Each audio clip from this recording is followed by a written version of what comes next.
मैं और मेरी बहन एक साथ 2 सिस्टम लेकर जागे। एलिमिनेशन सिस्टम जो स्टेमिना खाकर कुछ भी मिटाता, और होर्डिंग सिस्टम जिसमें स्टोरेज था।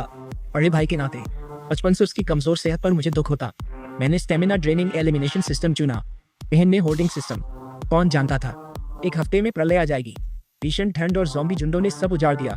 मैं सिस्टम से ज़ॉम्बी मिटाता रहा और जल्दी शहर का हीरो बना। उधर मेरी बहन सिर्फ पीछे गोदाम मैनेजर ही रह गई। एक ज़ॉम्बी भीड़ के हमले में मैं घायल गिरा। बचने को सामान चाहिए था, पर बहन ने सेफ हाउस ताला बंद कर रखा था। वो ठंडी बोली, तुम हीरो क्यों और मैं गोदाम मैनेजर क्यों? वो शायद तो वो उन्मूलन सिस्टम चुन चुकी थी। ये देख मैं समझ गया वो भी पुनर्जन्मी है। मैं मुस्कुराया। उसे नहीं पता था कि एलिमिनेशन सिस्टम कितनी कीमत वसूलता है। इसका इस्तेमाल भारी स्टेमिना का जाता है। मेरी मजबूत देह भी बाद में बीमारी से कमजोर पड़ जाती, और वह नाजुक राजकुमारी ढक्कन तक नहीं खोल पाती। इसे एक बार चलाने से कोई 3 दिन बिस्तर पकड़ ले। आँख खुलते ही बहन बोली, एथन मुझे लाल चाहिए। खिलौना छीनने से डरी बच्ची सी वह दाईं ओर के एलिमिनेशन सिस्टम पर झपटी। उंगलियां लाल आइकन छूते ही उसके चेहरे पर उन्मादी मुस्कान फैल गई। अब इस जीवन में मेरी बारी है सबका हीरो बनने की। उसने घमंड तिरस्कार भरी नजरों से मुझे देखा। मूर्ख भाई, अभी भी नहीं जानते मैंने सबसे ताकतवर शक्ति ले ली। अब तुम मुझसे भीख मांगोगे। मैं परित्यक्त स्टोरेज सिस्टम की ओर चला। रोए, पक्का वही चाहिए। ये लड़ाकू किस्म का है, कठोर। जो शक्ति उसे दैवी लगी उससे क्लोए अहंकार में फूल गई। बाल झटक कर बोली, एथन मैंने तय किया है। तुमने उम्र भर मुझे बचाया, अब मुझे तुम्हें बचाने दो।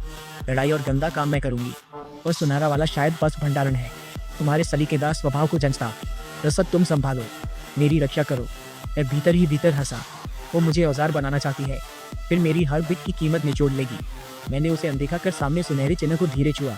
गर्म सुनहरी रोशनी ने मुझे ढक लिया। सिस्टम बाइंडिंग सफल। पोस्ट इथन क्षमता अनंत जमा लेवल 1 प्रलय तक 167 घंटे 59 मिनट। उधर अपना सिस्टम जुड़ते ही क्लोए खुशी से हवा में हाथ हिलाने लगी। कॉफी टेबल की क्रिस्टल राजधानी पल भर में गायब हो गई। क्लोए का चेहरा उड़ गया। उसने सीना थामा। आम्फी फिर उन्मत्त खुशी से चमक उठी। यह सच है, बिल्कुल सच। मेरे पास वो ताकत है। वो मेरी ओर मुड़ी। आंखों में अब निर्भरता नहीं, नंगी अकड़ थी। ईथन थक गई हूँ, पानी ला और माँ पापा का बैंक कार्ड दे। तैयारी का सामान लेना है। उसका लहजा नौकर को हुक्म जैसा था। उस बहन को देख जिसने पिछले जन्म में मुझे रसातल में धकेला। मैं बोला, है हवा जम गई। उसी क्षण बहन की मुस्कान जम गई। लगा शायद ठीक नहीं सुना। मैंने उसकी जीते ईथन तक सब मान ली। तुमने क्या कहा? नाराज हो? रेड सिस्टम मैंने तुम्हारी हिफाजत को लिया। मैंने कहा निकलो। मैं उठा, क्लोए को भी देखा। ये 10 मिनट में सामान बांध कर निकलो। पागल हो? क्लोए ने नाटक छोड़ दिया। मैंने सर्वोच्च शक्ति जगह ली, समझे? क़यामत आने वाली है, बस मैं बचा सकता हूँ। अब मुझे छेड़ा तो भीख पर भी मदद नहीं। बस समझी मैं पिछली जिंदगी जैसा झुकूंगा। मैं मुस्कुराकर क्लोए के पास गया, उसे कोने में दबाया।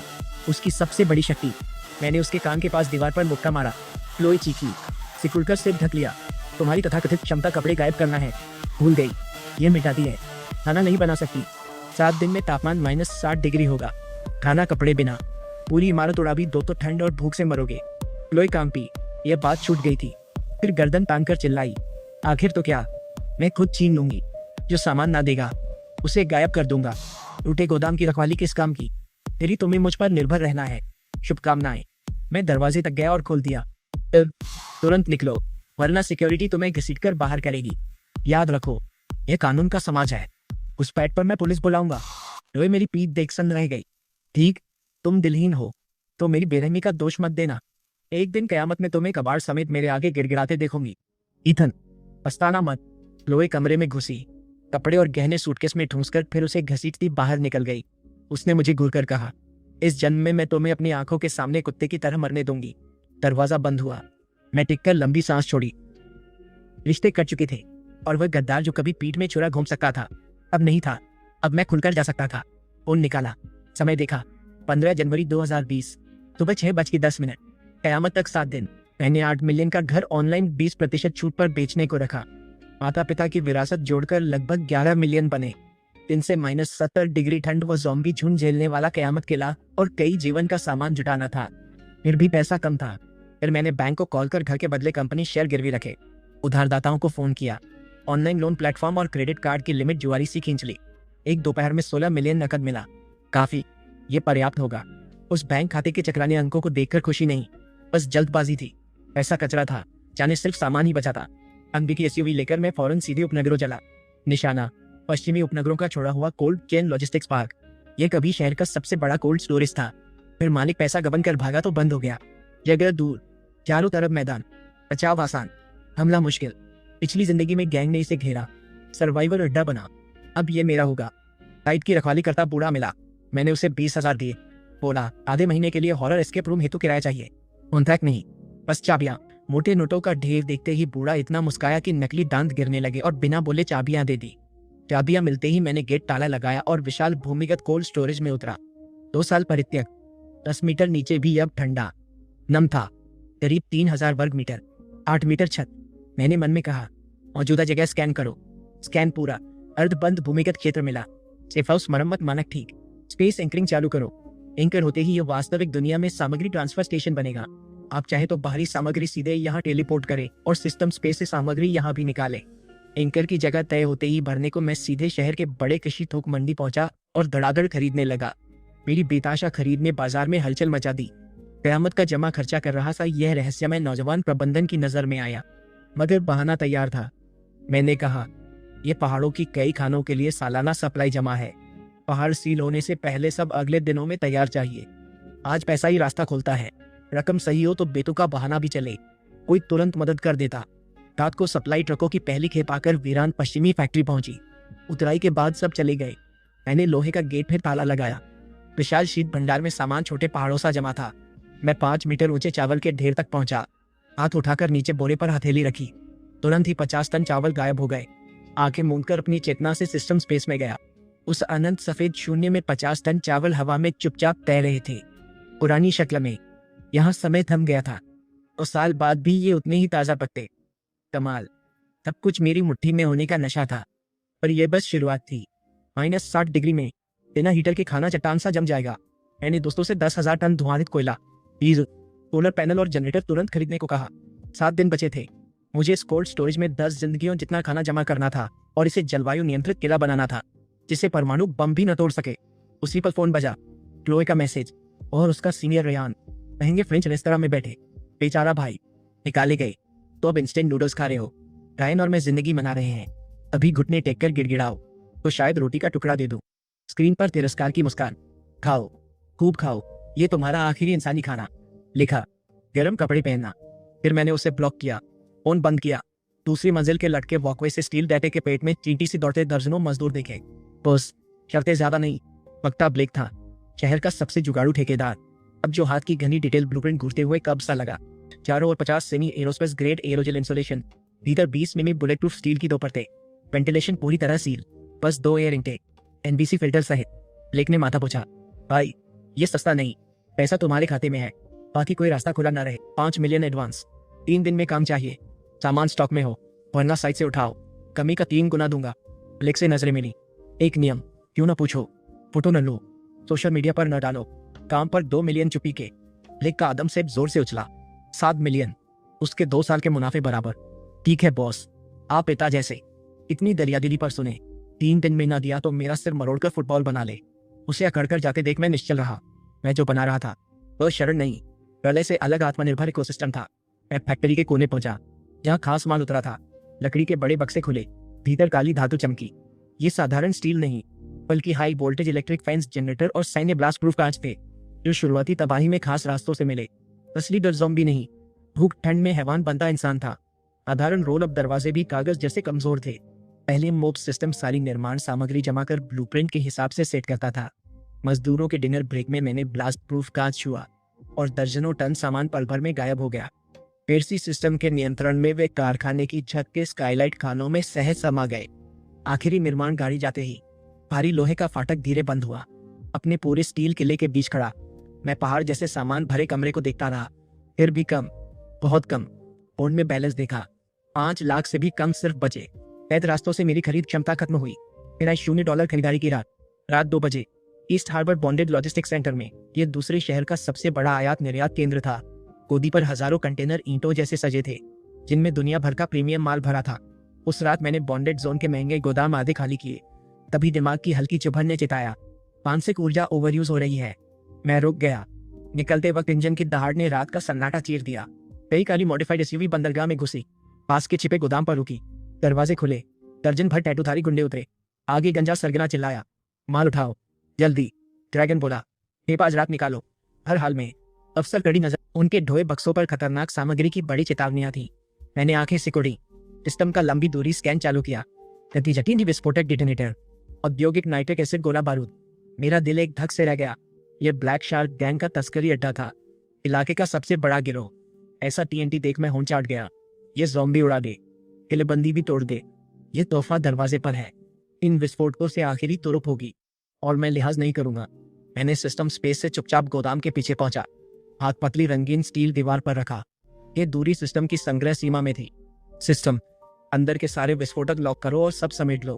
अंदर मार ढो रहे गुंडों ने बस एक चमक देखी, हाथों के भारी बक्से पल में गायब। हवा एकदम चुप, सब सन। दर्जन भर लोग खड़े जड़, उठाने की मुद्रा में, खाली हवा पकड़े, एक दूसरे को घूरते हक्के बक्के। शे बक्से कहाँ? ये पागल पर रह गए, मुसीबत है, माल गायब।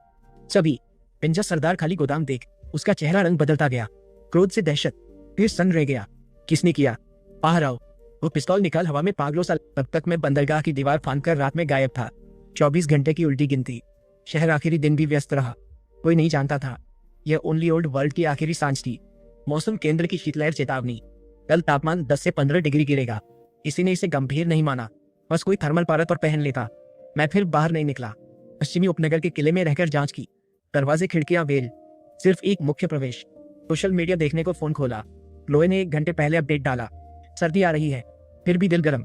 शुक्रिया रायन, सरप्राइज का। आगे उजाला, कुछ लोग गंदे पैसों में सड़े। मैं मुस्कुराया, लगा ओला, जितना हो सके एंजॉय करो। अचानक तुरंत पिंग पोंग जितना ओला ब्लास्ट प्रूफ कांच पर भारी आवाज के साथ धड़ाम से लगा। फिर दूसरा, तीसरा, ओले गोलियों जैसे बरसे। इसके बाद सिसकती हवाएं चली, तापमान गिरा। फोन पर आपात न्यूज अलर्ट उभरा, ब्रेकिंग न्यूज, पोलर वॉर्टेक्स से 3 घंटों में तापमान 50 डिग्री गिरेंगे। सभी नागरिक तुरंत घर लौटे। तुरंत, यह अभ्यास नहीं, कयामत आ गई। बस 10 मिनट में बाहर का रंग बदला, सड़कें मोटी काली बर्फ से जम गई। चंद पलों में दर्जन भर कारें एकदम टकराई और धधक उठी। आग फैलने से पहले ही भीषण ठंड ने उसे दबा दिया। सब डरावनी तरह जम गया। अंदर फंसे लोग दरवाजे धकेलते रहे, मगर वे बर्फ से चिपके थे। किसी ने कार का शीशा तोड़कर बाहर निकला, पर हवा छूते ही उसकी गर्मी उतर गई। तुरंत शरीर अकड़ गया, चेहरा भय से जम गया और वह एक बर्फ की मूर्ति बन गया। इंडोर थर्मामीटर ने बताया, बाहर का तापमान -30 से नीचे है और हर मिनट 1 डिग्री गिर रहा है। सेफ हाउस में 24 डिग्री स्थिर। मैंने जैकेट उतारी, पतली टी शर्ट में, और फिर भी बढ़िया सेका वाग्यू का टुकड़ा मुंह में रखा। आरामदायक। इधर डाउनटाउन के महंगे अपार्टमेंट में क्लोए नई कश्मीरी चादर ओढ़े थी, फिर भी बेकाबू कांप रही थी। अभी ही कॉम्प्लेक्स की हीटिंग पाइप फटने से ठप हो गई। अंदर तापमान -5 डिग्री तक गिरा। नाजुक क्लोए मरी नहीं, पर हालत नरक थी। रेयान, कुछ उपाय सोचो, परिणाम जमकर मरेंगे। उसने रेयान को अपने बगल में धकेला। रेयान भी जम रहा था, जल्दी जल्दी सारे कपड़े चढ़ा रहा था। टोकना बंद करो, मुझे भी ठंड है। ये मौसम अचानक पलट गया। जल्दी एक पैक ढूंढो। पैक उस डिब्बे में है। लोई ने कोने की तरफ इशारा किया। टटोल कर देखा, बस 10 से कम पैक बचे। रात भर चलने लायक नहीं। रुको, तुम्हारा भाई, उसके पास पैसे है ना? वो होटल में होगा या हीटर ले आया होगा। जल्दी कॉल करो।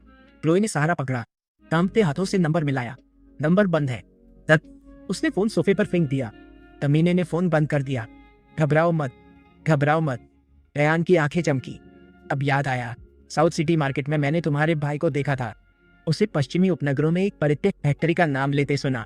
ऐसे वक्त वही छिपा होगा। चलो उसे ढूंढे। बाहर भयंकर बर्फीला तूफान है। क्लोई ने देखा, हिचकना मतलब मौत का इंतजार। बर्फ अभी नहीं रुकेगी, कुछ घंटों में यहाँ की पाइपें फटेंगी। हमारे पास गर्म कार है। भाई मिलते ही हमारा सिस्टम और मेरी अक्ल आसानी से उसे गिरा देंगे। अब उसकी सप्लाई हमारी होगी। लालच ने डर दबा दिया। दोनों सारे कपड़े लपे, लड़खड़ाते नीचे उतरे और कार में घुस गए। इंजन चला, गर्म हवा आई तो वे राहत की सांस लिए। चलो पश्चिमी उपनगर। लोई की आंखों में क्रूर चमक थी। इथन दिखते ही मैं उसे बर्फ में घुटनों पर बिठाकर माफी मंगवाऊंगा। बदतमीजी पर मुझसे क्षमा की भीख। तभी पश्चिमी उपनगर में मैं निगरानी स्क्रीन के कोने पर था। आवारा कुत्ते सिमटकर कांप रहे थे। अचानक एक कुत्ता तड़पा, आंखें लाल पड़ गई। पूरे वीराने में एक चीरती अमानवीय चीख गूंजी। वो परिवर्तित ज़ॉम्बी कुत्ता अपने साथियों पर झपटा, खून बर्फ पर छिटका और तुरंत लाल बर्फीले कणों में जम गया। यह साधारण वायरस नहीं, चरम ठंड वाला ज़ॉम्बी वायरस है। इन्हीं ठंड नहीं डराती, जितनी ठंड उतना उन्माद। चॉपस्टिक्स रखे, आखिर आ गया। उठा, पैनल तक गया, लाल बटन दबाया। लेवल 1 अलर्ट डिफेंस मोड चालू। पहली रक्षा परिधि की हाई वोल्टेज बाढ़ फौरन चालू हुई। बर्फीले तूफान में नीली चिंगारियां कड़क उठी। मैंने निगरानी स्क्रीन पर तूफान को देखते हुए वाइन का गिलास उठाकर टोस्ट किया। मेहमानों, नरक में स्वागत है। पश्चिमी उपनगरों में दृश्यता सिर्फ 5 मीटर से कम थी। सफेद BMW X5 नशे में जैसे आधा मीटर बर्फ वाली सड़क पर घिसट रही थी। हम पहुंचे नहीं। तुमने 20 किमी कहा था ना। लोए आगे की सीट पर 2 रजाइयों में लिपटी थी, फिर भी ठिठुरकर दांत कटकटाए। बस रोको मत। टैन के हाथ स्टीयरिंग पर सुन थे। टैंगनी नीले शीतदंश से ढके। GPS बोला, बस आगे है। धत, सड़क दिख नहीं रही। अचानक चरमराहट हुई। गाड़ी धंसकर पूरी तरह ठप हो गई। नीचे का हिस्सा बीच सड़क की कठोर बर्फ में फंस गया। गाड़ी टूट गई। रयान ने स्टीयरिंग पर घुंसा मारा, पर बर्फीले कवर से टकराया और वह दर्द से करा उठा। क्या? क्लोए चीखी। क्या तुम मुझे यही मरने दोगे? रयान, निकम्मे। चुप। रयान फटा। काबिल हो तो खुद चलाओ। बचने की चाह दिखावे पर भारी पड़ी। उतर जाओ। आगे की काली परछाई शायद फैक्ट्री है। पैदल चलेंगे। अब और विकल्प नहीं। कार में रुकना जमकर मरना था। उन्होंने रजाइयां कस ली और बर्फीले तूफान में 2 भद्दे पेंगुनों जैसे लड़खड़ाए। हर सांस धीमी यातना थी। 500 मीटर, जो कुछ मिनटों की चाल है, उन्हें आधे घंटे लगा। परित्यक्त कारखाने का इस्पाती दैत्य दिखा तो दोनों घुटनों पर रेंगते फाटक तक पहुंचे। मगर सामने का दृश्य जलकर गया। असल में यह कारखाना नहीं, इस्पाती किला था। जर्जर लाल ईंटों की दीवारें चांदी दूसर धातु से ढकी थी। लोए स्टील गेट पर दौड़कर पीटने लगी। एथन, अंदर हो, खोलो। मैं क्लोए हूँ, ठंड से मर रही। रयान है, हम परिवार हैं, हमें मरने मत छोड़ो। दोनों गला बैठा कर चिल्लाए, पर उनकी आवाजें चीखती हवा ने निगल ली। अंदर मैं चमड़े के सोफे पर निगरानी स्क्रीन की दीवार के सामने बैठा था। स्क्रीन पर थर्मल के 2 धुंधले लाल साइक गेट से मक्खियों से चिपके थे। मेरे पास छोटे तांबे के पतीले में लाल तेल बुलबुला रहा था, तीखी ललचाने वाली खुशबू छोड़ता। मैंने शांत कहा, बाहर का स्पीकर चालू करो। सक्रिय। बाहर चरचराहट हुई। दोनों चौंके। फिर बर्फीले तूफान में हल्की हंसी वाली सुस्त आवाज गूंजी। कौन है? क्या नहीं जानते? आधी रात किसी को जगाना गैरकानूनी है। आवाज सुनते ही क्लोए रो पड़ी। ईथन, मैं तुम्हारी बहन हूँ। दरवाजा खोलो। बाहर कड़ाके की ठंड है, अब मर रहे हैं। मेरी आवाज शांत रही, साथ चुस्की की आवाज। अब तक की आंच ज्यादा पक गई। तुम कौन हो? बाहर आओ। क्लोए घुटने लगी। मैं कुत्ते सी ठिठुर रही। तुम अंदर हॉटपॉट। वहां खा रहे। खुशबू से मुंह में पानी। पेट गुराया। इथन, बहाना मत करो। सुन रहे हो? मैं क्लोए, तुम्हारी। अभी दरवाजा खोल, मैं अंदर आते सब समझा दूंगा। पहले की भी सब गलतफहमी थी। गलतफहमी। मैंने चॉपस्टिक रखी, माइक उठाया, स्क्रीन के बिगड़े चेहरे को घूरा। नजर ठंडी हो गई। मुझे भगाने की बात भी, और कुत्ते की तरह मरवाऊंगा भी। अब बोलो, ये क्या? और बस गुस्से की बात थी। क्लोए घबरा गई। एथन, तुम मर्द हो, इतनी तुच्छता क्यों? मैं पहले गलत थी, अब माफी मांगती हूँ। दरवाजा खोलो। यह माफी नहीं, आदेश था। 3 शब्द कहूं, तुम माफी करो। 30 साल नियम यही था, पर अब बदल गया। माफी चलती तो पुलिस क्यों? मैंने कहा, बड़ी क्षमता दिखा, एलिमिनेशन सिस्टम नहीं। शब्द क्लोए पर बिजली बने। ठीक, मेरे पास शक्ति है, मैं क्यों भीख मांगू? नहीं खोलोगे तो खुद खोल दूंगी। बाद में मुझसे मत गिड़गिड़ाना। क्लोए की आंखों में क्रूर चमक उठी। उसने गहरी सांस ली। ऊर्जा उफनी और उसने जमी हथेली स्टील दरवाजे पर दे मारी। बेटा। लाल किरण हथेली से निकली। दरवाजा धक से लगा, पर फाटक फिर गायब नहीं हुआ। लाल रोशनी अदृश्य दीवार से टकराई, उलटकर क्लोए की बांह सुनकी, और वह बर्फ में पीछे गिरी। सिस्टम, चेतावनी, लक्ष्य का घनत्व बहुत ज्यादा, उच्च स्तरीय ऊर्जा प्रबलित स्पेस एंकरिंग सुरक्षा में। LV1 पर होस्ट इसे नहीं मिटा सका। जबरन हटाने को जीवन शक्ति चाहिए। क्लोए अचल दरवाजे को अविश्वास से देखती। मेरा सिस्टम सबसे मजबूत, फिर भी आखिर दरवाजा नहीं खुला। 80 स्पीकरों से गुंजी। भूल गया, दरवाजा 5 मिलियन की एरोस्पेस मिश्र धातु है। मेरा सिस्टम तुम्हारा काउंटर है। तुम्हारा सफाया मेरी जमाखोरी नहीं रोकेगा। अब दफाओ। दहलीज की बर्फ गंदी मत करो। स्पीकर कट गया। गेट के ऊपर की फ्लडलाइटें अचानक जली। 2 तेज किरणें सीधे चेहरों पर पड़ी, और वे आंखें न खोल सके। क्लोए बर्फ में बैठी, ठंड में उस दरवाजे को घूर रही थी जो कभी नहीं खुलेगा। पहली बार असली निराशा लगी। आधा घंटा बीता। कार खराब थी, इसलिए वे नहीं जा सके। फैक्ट्री गेट के पास हवा से बचे कोने में सिमटे। क्या करे? एयर बिल्कुल सुन्न है। क्लोए के होंठ गहरे जामुनी थे, पलकों पर बर्फ जमी थी। रयान और भी बुरा था। उसने उसे अपने बचे कपड़ों में से एक दे दिया। अब वह कांप रहा था, आंखें जमने लगी थी। मत सुना, सोए तो न जागोगे। तभी ऊपर से जान निकालने वाली खुशबू आई। दोनों ने मुश्किल से सिर उठाया। चाहिए? मैं ऊपर की छत पर हाथ में अधूरा हॉट पॉट लिए था। ईथन, प्लीज, बस एक घूंट गर्म सूप दे दो। रयान बर्फ में घुटनों पर गिरकर ऊपर बार बार माथा टेकता रहा। बचा लो। मैं हंसा। ताजा चर्बीयुक्त गोमांस का टुकड़ा उठाया। पहले जब तुमने बाहर बंद किया, क्या पुरानी बातें हुई? फिर मैंने हाथ छोड़ा। गरम तेल टपकता गोमांस का टुकड़ा दोनों के आगे गंदी बर्फ में गिरा। रयान उसे पकड़ने लगा, पर क्लोए तेज थी। उसने बर्फ जमे मांस का टुकड़ा झपटकर मुंह में ठूंस लिया और बिना चबाए निगल गई। गर्माहट पाकर वह संतोष से करा उठी। स्वादिष्ट है ना? बढ़िया। रोई ने आंसू में सिर हिलाया। खाना खा